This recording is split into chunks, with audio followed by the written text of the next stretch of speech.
Hello everyone. तो बच्चों अपनी सीरीज को कंटिन्यू करते हुए हम आज एक और क्वेश्चन करेंगे जिसका कॉन्सेप्ट होगा बच्चों वेरिएबल एक्सेलरेशन। और जेई का one of the favourite concept है ये वेरिएबल एक्सेलरेशन। जब आप देखोगे प्रीवियस ईयर क्वेश्चन मेंस में और एडवांस में भर भर के क्वेश्चन आए हुए हैं। ठीक है, तो बच्चों चलो स्क्रीन पे चलते हैं और क्वेश्चन को देखते हैं क्या है हमारा आज का क्वेश्चन। ठीक है बच्चों, तो स्क्रीन पे आ गए हैं, पेन वेन सेट कर लिया है। अब पढ़ते हैं क्वेश्चन को। बच्चों क्वेश्चन में आपको क्या गिवन है? बच्चों क्वेश्चन में गिवन है आपको rate of change of velocity. Rate of change of velocity होता क्या है? एक्सेलेरेशन होता है। चलो एक्सेलेरेशन को वेलोसिटी की फॉर्म में गिवन है आपको। अब दूसरी कंडीशन यहां देखो, if the body was at rest at T equal to zero, मतलब टी इक्वल टू जीरो पे उसकी इनिशियल वेलोसिटी कितनी थी? जीरो थी। दो कंडीशन आपको दे दी है ना। एक तो एक्सप्रेशन दिया है बच्चों एक्सेलेरेशन का, rate of change of velocity कितना हो गया 6 - 3v, और दूसरी चीज दे दी आपको at T equal to zero velocity was zero. इन दोनों को माइंड में रखते हुए आपको चार ऑप्शन के थ्रू जाना है और देखना है कौन सा ऑप्शन करेक्ट है। तो पहले ऑप्शन से स्टार्ट करते हैं। Option A, initial velocity speed varies with time. Time का और स्पीड का, बच्चों स्पीड क्या होता है? वेलोसिटी का मैग्नीट्यूड, उसका रिलेशन पूछा हुआ है इसने। ठीक, तो कैसे निकालेंगे? वेलोसिटी का डिफरेंशिएशन तो यहाँ पे गिवन है, इसको सर इंटीग्रेशन कर दो। इंटीग्रेशन ही कर देंगे बच्चों। ठीक, 6 - 3v और इधर मल्टीप्लाई कर देंगे dt। अब दोनों तरफ इंटीग्रेशन करो तो क्या हमारे पास लिमिट्स है इंटीग्रेशन की? ये कंडीशन क्यों की बने? देखो t इक्वल टू जीरो पे वेलोसिटी जीरो, तो t इक्वल टू किसी भी टाइम पे कोई सी भी वेलोसिटी, उन दोनों का रिलेशन पूछा है। तो सबसे पहले क्या करूंगा मैं, इसको, ये फंक्शन तो v का है ना, तो इसको इसके नीचे लेके जाओ। तो v dv divided by 6 - 3v। अब कर दो इसका इंटीग्रेशन।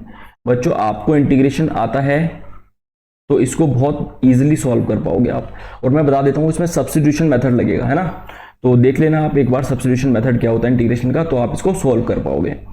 तो वन बाई कोई सा फंक्शन होता है, जैसे 1/x का इंटीग्रेशन क्या होता है बच्चों? log x होता है, नेचुरल log ऑफ x। तो मैं ऐसे ही करूंगा, इसका यहाँ पे आएगा ln 6 - 3v, बट इसका डिफरेंशिएशन करके नीचे डाल देंगे -3। देख लेना, एक स्टैंडर्ड प्रोसीजर होता है, पता चल जाएगा आपको। लिमिट रख देंगे 0 to v, और यहाँ पे ये आएगा t, इसकी लिमिट रख देंगे 0 to t। ठीक बच्चों, अब इतना तो हो गया है। अब इसके बाद जब मैं यहाँ पे v रखूंगा,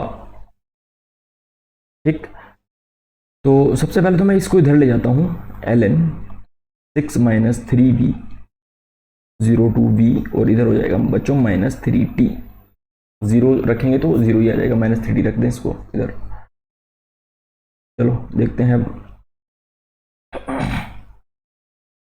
ln 6 - 3v minus ln 6, limit put करते हैं 1/1। पहले v रखूंगा फिर 0 रखूंगा, ठीक है। तो बच्चों इसको इरेज कर लेते हैं। इतना हो गया था हमारा, इसको इरेज करके यहाँ से लिखना स्टार्ट करते हैं। पेन सिलेक्ट करते हैं ये, ओके। तो लॉग की प्रॉपर्टी क्या होती है बच्चों? जब वो डिफरेंशिएशन को क्या कर देता है, डिवाइड में कन्वर्ट कर देता है। ln 6 - 3t divided by 6 equals to -3t। अब ln जब इधर जाएगा तो e की पावर में कन्वर्ट हो जाएगा बच्चों। 6 में अगर इधर से डिवाइड करूंगा 1 - v divided by 2 equals to e की पावर -3t। तो ये आ जाएगा 1 - e की power -3t equals to v divided by 2। तो बच्चों v की वैल्यू आ गई आपके पास निकल के 1 - e की पावर -3t। ठीक, ये एक्सप्रेशन हमारा निकल के आया। इसने क्या दे रखा है बच्चों? 1 - e की पावर -2t, तो -2t हमारा क्या रहा? -3t। तो बच्चों इनकरेक्ट है। इतना सॉल्व करा ले, उसके बाद इनकरेक्ट हो गया। ठीक, तो ऐसे ही क्वेश्चन आते हैं आपके एडवांस में। अब इसको बच्चों हम क्या करते हैं, इरेज कर देते हैं। दूसरे ऑप्शन पे चलते हैं, टर्मिनल स्पीड। तो बच्चों सबसे पहले समझो टर्मिनल स्पीड क्या होती है। वो स्पीड जहां पे आपका एक्सेलेरेशन 0, तो एक्सेलेरेशन मतलब ये गिवन है ना आपको, acceleration is equals to 6 - 3v। यहाँ पे एक्सेलेरेशन की वैल्यू 0 रख दो, तो v की वैल्यू कितनी आ गई? 2 मीटर पर सेकंड। जहां पे एक्सेलेरेशन 0 हुआ वहां पे टर्मिनल स्पीड कितनी आई? 2 मीटर पर सेकंड। ये बच्चों गलत है, ये भी गलत है। Magnitude of initial acceleration is, initial acceleration का मैग्नीट्यूड निकालना है। तो एक्सेलरेशन और वेलोसिटी में रिलेशन पता है आपको? इनिशियल वेलोसिटी पता है आपको कितनी दी? देखो body was at rest at equal to zero, T equal to zero पर वेलोसिटी कितनी थी, जीरो थी, जो कि इनिशियल वेलोसिटी होती है। तो इनिशियल वेलोसिटी तो बच्चों जीरो हो जाती है और इनिशियल एक्सेलरेशन की वैल्यू कितनी आ गई, 6 मीटर पर सेकेंड स्क्वायर। ये वाला ऑप्शन भी गलत, क्या हो रहा है, ये सारे गलत हो रहे हैं। ठीक, अब देखेंगे बच्चों, इसको रब कर लेते हैं। स्पीड इज 1 मीटर पर second when acceleration is half of the initial value. जब एक्सेलरेशन अपनी इनिशियल वैल्यू का हाफ हो जाता है, अभी देखो अभी अभी निकाला था इनिशियल एक्सेलरेशन कितना आया था, 6 मीटर पर सेकेंड स्क्वायर। किसी भी इंस्टेंट पे मान लो एक्सेलरेशन हाफ हो गया, इसने बोला है ना हाफ हो गया, तो हाफ हो गया मान लो 3 मीटर पर सेकेंड स्क्वायर हो गया। जहां पे एक्सेलरेशन इतना है वहां पे वेलोसिटी कितनी होगी ये पूछा है इसने।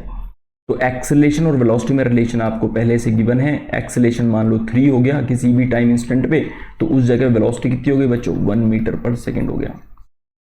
आ गया, ये ऑप्शन करेक्ट था हमारा। तो अगर ये सपोज ये 8 मार्क्स का अगर होता तो आपको यही एक ऑप्शन 8 मार्क्स दिला गया। 3 ऑप्शन ये अगर आप टिक कर देते तो नेगेटिव मार्जिन हो जाता है बच्चों, है ना, मार्किंग होती है, नेगेटिव मार्किंग होती है, और एक ही ऑप्शन से 8 मार्क्स मिल गया आपको। ये बेनिफिट होता है ना, एडवांस में अच्छी प्रैक्टिस और अच्छे क्वेश्चन करने का। तो ठीक है बच्चों, नेक्स्ट वीडियो में मिलते हैं कि एक अच्छे क्वेश्चन के साथ। तब तक के लिए टेक केयर, बाय बाय।